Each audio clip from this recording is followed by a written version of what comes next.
Hi நண்பா நண்பீஸ். Government employees சம்பளம்லாம் ஒரே ராத்திரியில் 3 மடங்கு உயர்ந்தா எப்படி இருக்கும்? நினச்சி பார்க்கவே செம்மையாக இருக்குல்ல. இந்தியாவில் இருக்கிற 1 கோடிக்கும் அதிகமான மத்திய அரசு ஊழியர்களுக்கும் ஓய்வூதியதாரர்களுக்கும் ஒரு மிகப்பெரிய ஒரு ஜாக்பாட் காத்துட்டு இருக்கு.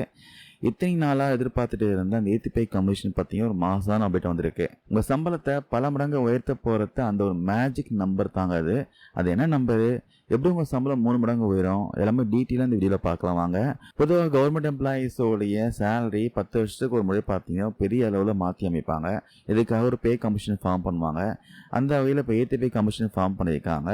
அவங்க என்ன பண்ணுவாங்கன்னா, நம்ம நாட்டோட பொருளாதார நிலைமை, விலைவாசி, பணவீக்கம் இதையெல்லாம் நல்லா அலசி ஆராய்ஞ்சி கவர்மெண்ட் எம்ப்ளாயீஸ்க்கு எவ்வளோ சம்பளம் ஏற்றலாம் அப்படின்னு மத்திய அரசுக்கு ஒரு விரிவான பரிந்துரை ரெக்கமெண்டேஷன் கொடுப்பாங்க.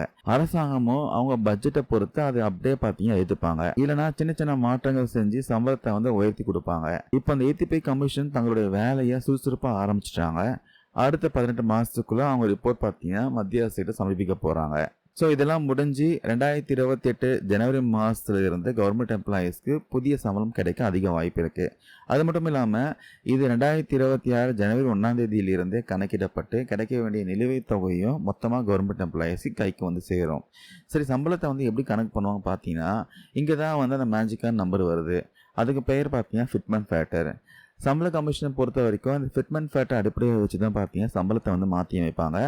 அரசு ஊழியர் சங்கங்கள்லாம் இப்போ என்ன கோரிக்கை வச்சுருக்காங்கன்னா, இந்த ஃபிட்மென்ட் ஃபேக்டரை 3.80 ஆக்க சொல்லி ரொம்ப ஸ்ட்ராங்காக கேட்குறாங்க. இந்த 3.80 தான் பார்த்தீங்கன்னா அந்த மேஜிக்கான நம்பர். இது எப்படி ஒர்க் ஆகும் ஒரு சின்ன கணக்கு பார்ப்போம். இப்போதைக்கு ஒரு மத்திய அரசு ஊழியருடைய குறைஞ்சபட்ச அடிப்படை சம்பளம் 18,000 ரூபாயாக இருக்குது.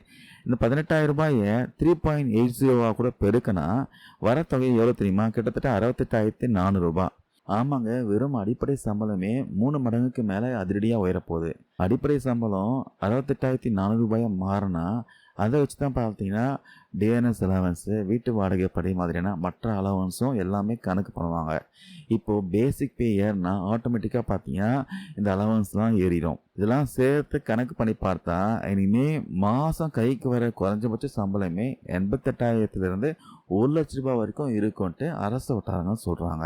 ஆனால் இந்த ஃபிட்மென்ட் ஃபேக்டர் 3.80 அப்படியே அரசாங்கம் ஏற்றுப்பாங்களா, இல்லை நாட்டுடைய பணவீக்கம், பட்ஜெட் ஒதுக்கீடு, தனியார் துறை சம்பளம் இதையெல்லாம் கணக்கில் வச்சு ஃபிட்மென்ட் ஃபேக்டர் கொஞ்சம் குறைப்பாங்களான்னு பொறுத்துன்னு தான் பார்க்கணும். ஸோ மக்களே, ஏத்திபே கமிஷனுடைய இந்த 3.80 ஃபிட்மென்ட் ஃபேக்டரை பற்றி நீங்கள் என்ன நினைக்கிறீங்க? இதை மத்திய அரசு அக்செப்ட் பண்ணுவாங்களா? உங்களுடைய கருத்துக்கள் மறக்காமல் கீழே கமெண்ட்ஸில் பதிவு பண்ணுங்கள். இந்த வீடியோவில் நான் ஷேர் பண்ண தகவல் யூஸ்ஃபுல்லாக இருக்கும்னு நினைக்கிறேன். தேங்க்யூ நண்பா நண்பீஸ்.